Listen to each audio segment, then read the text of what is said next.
A economia brasileira começa a dar sinais de recuperação. E durante a pandemia, muitos setores foram afetados. Um deles foi o de serviços, que tem uma recuperação um pouco mais lenta que os demais. Nessa reportagem especial, nós vamos entender por quê e como o setor pretende sair da crise no próximo ano. Nosso bate-papo é com o vice-presidente da Confederação Nacional de Serviços, Luide Nesi. Acompanhe a entrevista. Luide, vários setores da nossa economia acabaram sofrendo, né, por causa da pandemia, tiveram uma queda muito brusca e agora a gente vem tentando se recuperar dessa perda, né? Hoje, por exemplo, a gente viu que o PIB teve um crescimento de 7,7%, por exemplo. Isso significa que nós estamos no caminho certo, estamos retomando a economia? Olha, o Brasil, desde o primeiro começo, apesar de ser criticado, que nós não estaríamos tratando muito bem o vírus, etc., o Brasil tem uma peculiaridade em relação a muitos outros países, especialmente os emergentes, né?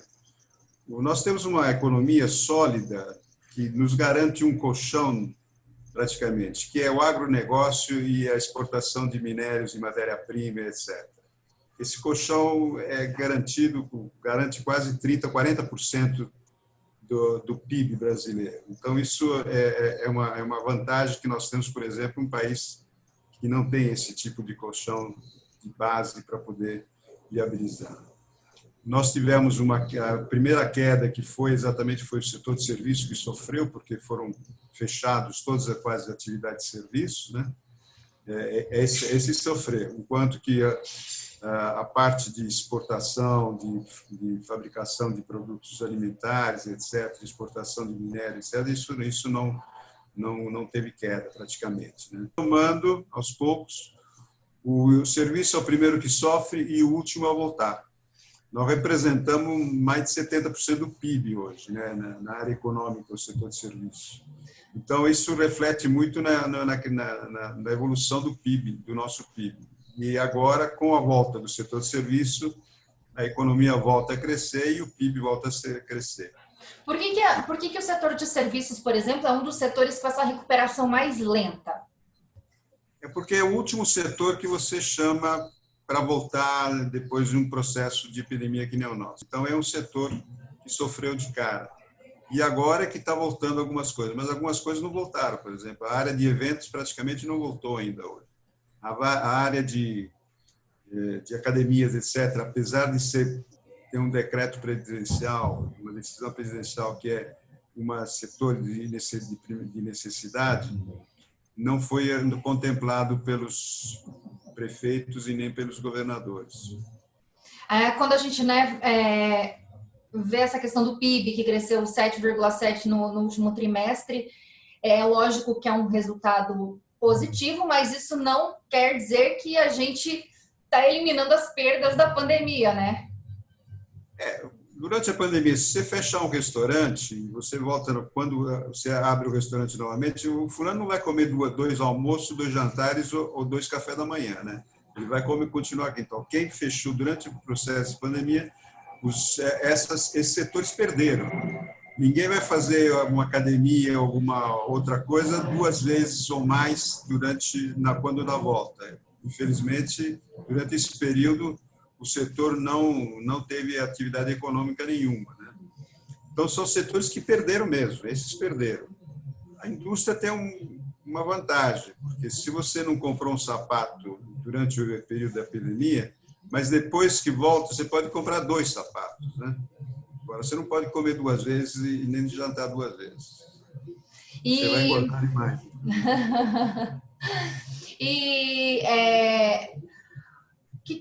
Lembrei. Agora, né, por exemplo, aqui no estado de São Paulo, as restrições voltaram, né? Justamente num momento muito importante, que é o período de festas, de Natal, em que os setores, né, principalmente de serviços, estavam animados, né? De alguma maneira, esse setor vai sofrer novamente com as novas restrições, né? Voltando para a fase amarela, aqui em São Paulo, por exemplo?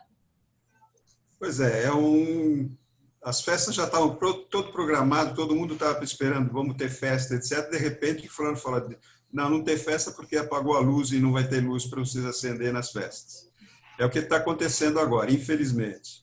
Essa volta, esse repique que foi dado, não é uma volta, é um repique que foi dado durante um período que foi um pouquinho mais relaxado, e é uma concentração agora de leitos de UTI, inclusive, que preocupa um pouco, especialmente na área privada, no setor privado e hospitais privados, mas aqui em São Paulo, por exemplo, sofreu, porque os hospitais particulares de São Paulo, eles estão recebendo pessoas com corona e com quase de todo o Brasil. Então, está aumentando a participação de pessoas de outros estados, né?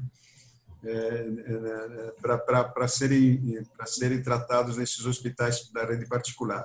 Por isso, houve uma sobrecarga disso, então, tecnicamente, precisa manter pelo menos algumas restrições para poder não sobrecarregar os hospitais. Mas eu acho que a média nossa nunca está sendo mantida, e eu acho que agora está indo até em declínio a média E outra coisa que aconteceu é que nós não fazíamos muito teste, né, no começo da epidemia, e agora está se fazendo mais testes. Se fazendo mais testes, exatamente você vai pegar mais gente que está com corona, né, que está infectado, mas não quer dizer que isso cria um problema de aumento de mortalidade na mesma proporção, né? Graças a Deus. Hoje eu entendo que essa pandemia é uma pandemia que nós temos que conversar com ela, temos que estar junto, temos que entender e, evidentemente, se preocupar, manter as 3 coisas básicas que o mundo inteiro já praticamente colocou, lavar as mãos, manter as mãos limpas, de um pouco de distância, né, nas aglomerações, e manter a máscara. Agora a gente sabe, só deixa eu voltar um pouquinho, né? A gente sabe que esse ano realmente foi extremamente difícil, que o setor de serviços, por exemplo, demora um pouquinho mais para voltar no ritmo. E com todas essas perdas que a gente teve esse ano, já é possível fazer uma programação para o próximo ano? A gente consegue estimar como vai ser o setor de serviços em 2021? A gente já consegue saber o que vem pela frente?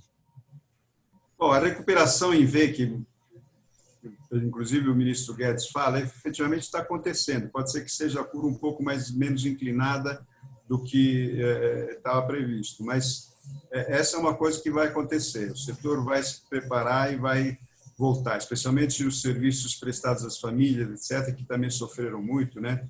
Tipo manicure, barbeiro, cabeleireiro, esse tipo de coisa sofreram.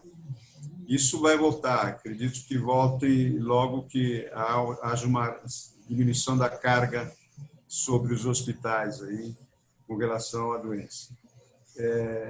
Agora, para recuperar o emprego, só tem uma coisa, é aumentar a possibilidade de a economia crescer, né? Você não cria o emprego através simplesmente de uma canetada dizendo, eu vou criar tantos empregos. Você tem que fazer um programa de crescimento, né? Um programa de desenvolvimento. Infelizmente, tenho que admitir que o governo, tanto os governos estaduais, municipais e principalmente o governo federal, não apresentou até agora um plano de desenvolvimento do país. Você não tem nenhum plano dizendo, nós vamos atuar nesta área, não simplesmente vender, nós vamos vender, vamos desestatizar, vamos vender empresa, etc. Isso é um problema contábil, não é um problema de programação de crescimento de médio a longo prazo. Então, por exemplo, deveriam ter sido já preparados alguns programas de investimentos e o programa de onde nós vamos expandir. E um dos setores na área de serviços que pode crescer bastante é o turismo. Eu acho que investimento nesta área, fazer uma programação sobre o turismo, nós aumentaríamos rapidamente a possibilidade de emprego. Saneamento básico também é outra área que pode ser implementada, e é serviço, logística, enfim, prestação de serviço, inclusive de investimentos na área de informática, prestação de serviços novos que estão acontecendo em função da pandemia, você vê que cresceu muito o delivery, muito tipo de serviços que são prestados às famílias e aos empresários. O home office, por exemplo, é um setor, é uma coisa que ficou para ficar, não simplesmente durante a pandemia. Todo mundo, nós estamos conversando aqui, nós estamos conversando praticamente trabalhando em home office, né? E isso vai acontecer, isso é uma nova tecnologia, uma nova tendência mundial de fazer isso. Então, o emprego em casa, o emprego à distância, treinamento à distância, educação, saúde à distância, tudo isso são novas atividades econômicas que precisam ter um planejamento e um direcionamento de investimentos. Então, eu vejo que o governo não apresentou até agora nenhum plano para isso. Para onde nós vamos? Qual é a particularidade do Brasil como um todo no desenvolvimento e na criação de empregos, né? Essa é uma coisa que está faltando, no meu modo de ver. Esse vai ser um desafio? Vai ser um desafio a ser enfrentado? Sim, eu acho que é um desafio que vai ter que ser enfrentado e nós estamos aptos a colaborar bastante sobre isso, que nós temos várias propostas com relação ao tipo de criação de empregos na área de serviço. Uma das propostas, primeiro, seria uma desoneração da folha de pagamento, que nós estamos pedindo são 20 anos que a gente pede isso, para desonerar a folha de pagamento, porque a carga tributária sobre a folha de pagamento é uma das mais elevadas do mundo, né? E nós precisamos não pagar impostos sobre o salário, mas sim pagar salários para melhorar o assalariado e fazer com que ele efetivamente trabalhe numa condição melhor. E esse foi o tema dessa reportagem especial. Continue ligado aqui na programação do HIT Notícias. Obrigada pela sua companhia e a gente se vê.